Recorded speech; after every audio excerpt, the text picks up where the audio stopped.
બોલીએ અંબે માત કી જય, નવદુર્ગા માત કી જય, કુળદેવી માત કી જય.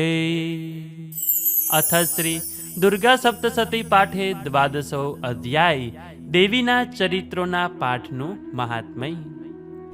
દેવી બોલ્યા કે જે કોઈ માનવી એક ચિત્તે આ સ્તોત્રથી મારી સ્તુતિ નિત્ય કરશે તેની સર્વ પીડા તેમજ સંશયને હું દૂર કરીશ, અને આ વાતમાં સંશયને કોઈ સ્થાન જ નથી.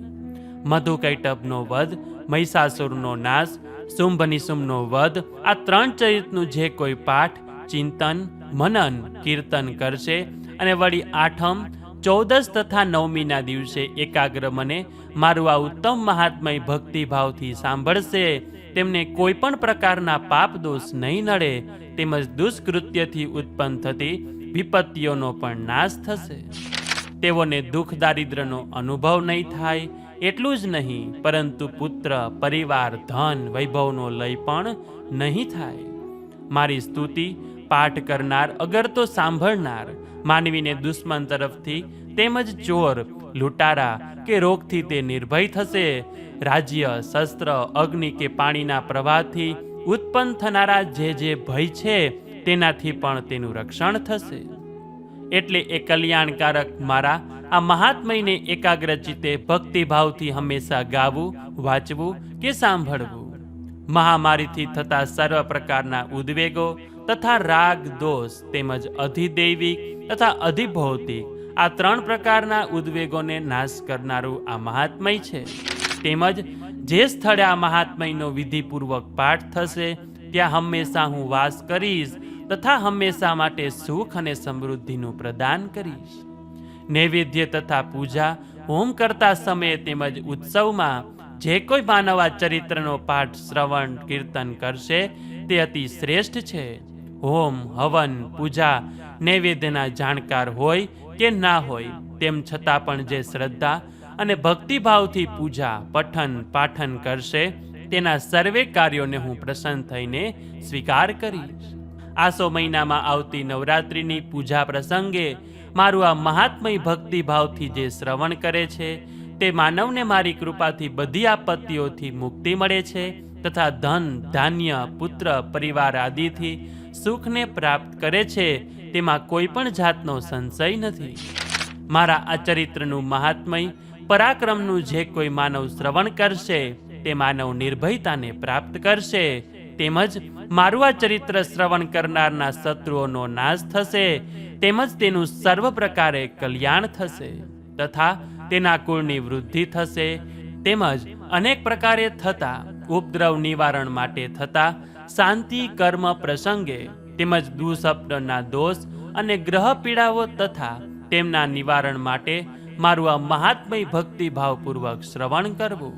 અને આમ કરવાથી તમામ ઉપદ્રવો શાંત થશે, ભયાનક ગ્રહ પીડાનો ક્ષય થશે, તેમજ દુઃસ્વપ્નના ફળ, મીઠા ફળ મળશે. બાળગ્રહોથી પીડાતા બાળકોની શાંતિ માટે તથા મૈત્રીમાં વિક્ષેપ થતા તે જાળવવા માટે મારા આ મહાત્મયનું શ્રવણ કરવું. દુર્જનો સજ્જનોને પીડે છે તે તથા સર્પ, વાઘ ને અન્ય ભયંકર પ્રાણીના બળને હરનારું તથા ઉત્તમ મહાત્મય છે. વળી ભૂત, પિશાચ, દૈત્યો જેવો અદ્રશ્ય રહી માનવને પીડે છે તે પ્રેતાદિનો નાશ આ મહાત્મયના પઠનથી થશે. મારું આ મહાત્મય મારી સાનિધ્યમાં લાવનારું છે. મારું આ મહાત્મય મારી પ્રાપ્તિ કરાવે છે. પશુ, પુષ્પ, અર્ધ્ય, ધૂપ, દીપ, ગંધ વગેરે ઉત્તમ પ્રકારની સામગ્રીઓથી પૂજન કરી, વિવિધ પ્રકારે અન્ય ભાગો અર્પણ કરી, દાન આપી 1 વર્ષ માટે મને આરાધે છે તેના ઉપર હું પ્રસન્ન થાઉં છું. પરંતુ મારા આ ઉત્તમ ચરિત્રનું એક જ વાર શ્રવણ કરનાર ઉપર હું પ્રસન્ન થાઉં છું. મારી આ ઉત્પત્તિની આ કથા સર્વ માનવોની રક્ષા કરનારી તેમજ રણ સંગ્રામના વિશે મારું ચરિત્ર દુષ્ટ રાક્ષસોનો સંહાર કરનારું છે. તેથી આ ચરિત્રનું શ્રવણ કરવાથી શત્રુઓના ભયનો નાશ થાય છે.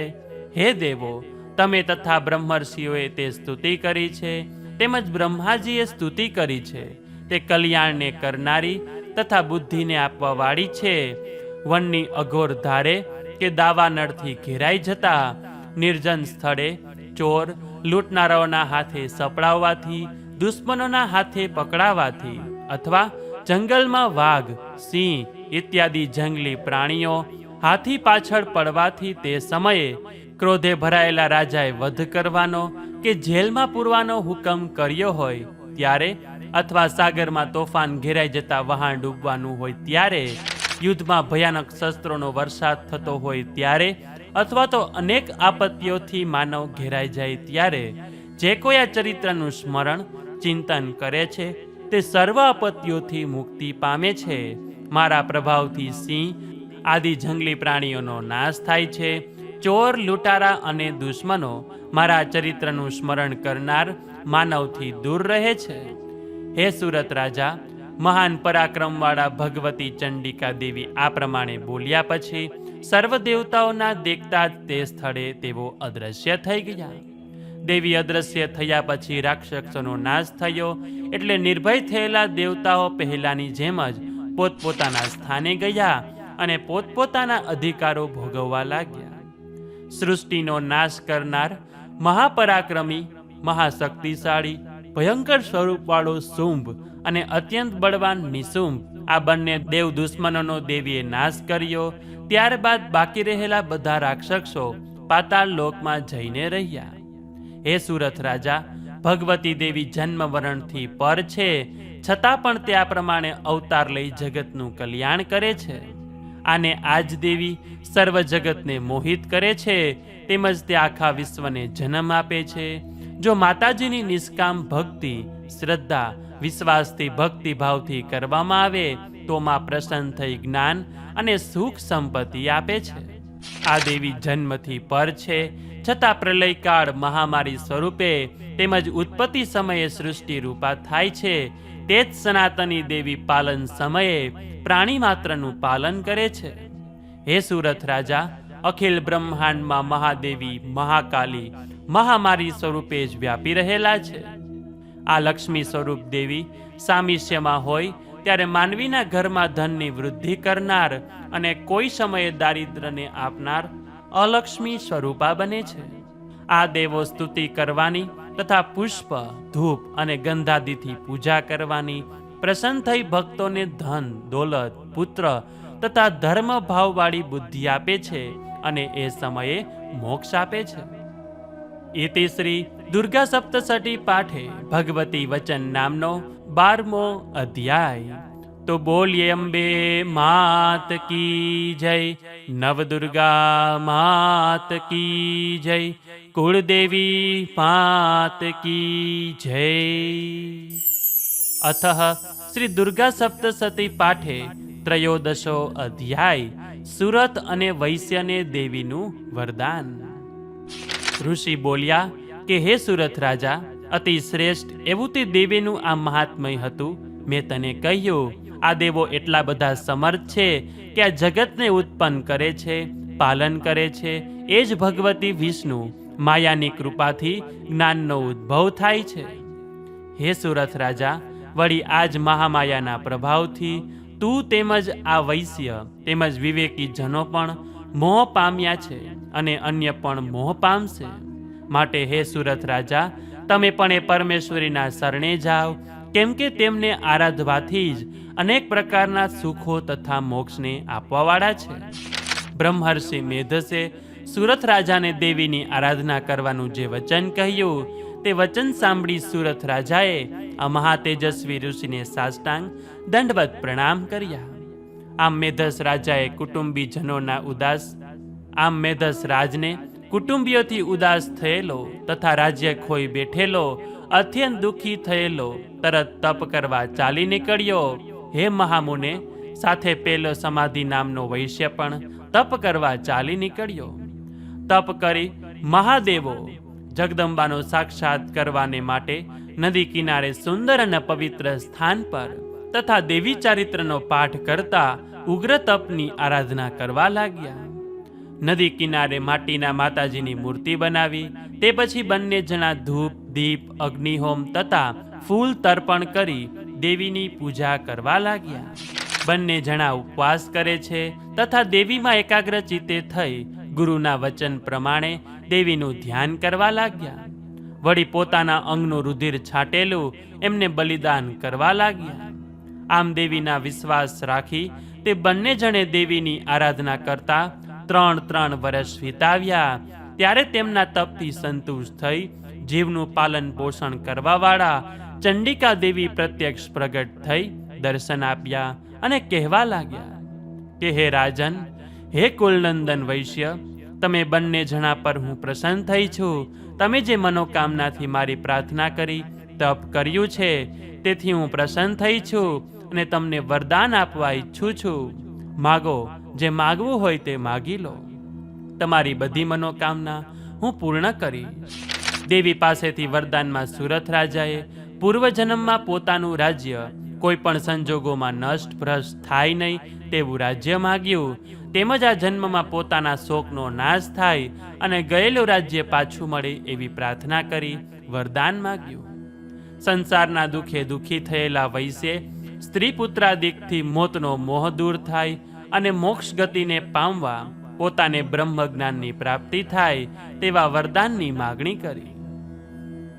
દેવી બોલ્યા કે હે સુરથ રાજા, થોડા સમયમાં જ તારા શત્રુનો નાશ થશે તેમજ તને તારું ગયેલું રાજ્ય પાછું મળશે તથા તારું રાજ્ય કોઈથી પણ નાશ નહીં પામે, કાયમ રહેશે. હે રાજા, તારા આ શરીરના નાશ પછી સૂર્યનારાયણ થકી તારો જન્મ રહેશે એ તું પૃથ્વી પર સાવરણી ખ્યાતિ પામીશ. હે વૈશ્ય, તે મારી પાસે જે જ્ઞાન પ્રાપ્તિની ઈચ્છા રાખી તે હું તને આપું છું. મારું તને વરદાન છે કે તને મોક્ષ મેળવવા માટેનું બ્રહ્મ જ્ઞાન પ્રાપ્ત થાવ. આમ દેવીએ રાજા સુરથને અને વૈશ્ય સમાધિને તેમની ઈચ્છા મુજબના વરદાન આપ્યા અને તેઓએ ભક્તિભાવથી માતાજીની સ્તુતિ કરી. ત્યારબાદ દેવી અદૃશ્ય થઈ ગયા અને આમ ક્ષત્રિયોને માટે શ્રેષ્ઠ એવા સુરથ રાજા દેવી વરદાનથી સૂર્યના થકી જન્મ પામી છાયાના પુત્ર રૂપે પ્રથમ સાવરણી નામનો મનુ થશે. ઇતિ શ્રી સુરથ રાજા તથા વૈશ્ય સમાધિ દેવી વરદાન પ્રાપ્તિ નામનો 13મો અધ્યાય. તો બોલીએ અંબે માત કી જય, નવદુર્ગા માત કી જય, કુળદેવી માત કી જય.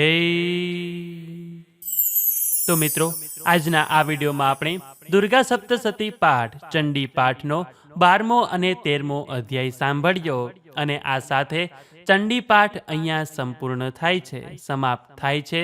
આશા છે કે આપ સૌ લોકોએ અમારી સાથે સંપૂર્ણ ચંડી પાઠ સાંભળ્યું હશે. તો આવી જ રીતે એક લઘુ સપ્તસતી ટૂંકો ચંડી પાઠનો વિડીયો પણ અમારી ચેનલમાં મેં મૂકેલો છે કે જે પણ આપ આ નવરાત્રિ દરમિયાન કરી શકો છો, કે જેને સાંભળવા માત્રથી પણ સંપૂર્ણ ચંડી પાઠ સાંભળ્યાનું પુણ્ય ફળ મળે છે.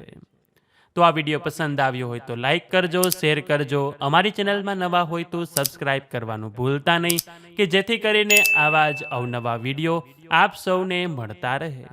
તો આ સાથે હવે મને રજા આપો, મળીશું ફરીથી એક નવા વિડીયોમાં. ત્યાં સુધી આપ સૌ લોકોને અમારી ચેનલના જય શ્રી કૃષ્ણ. ધન્યવાદ. મારી સાથે જોડાઈ રહેવા બદલ આપ સૌ લોકોનો ખૂબ ખૂબ આભાર.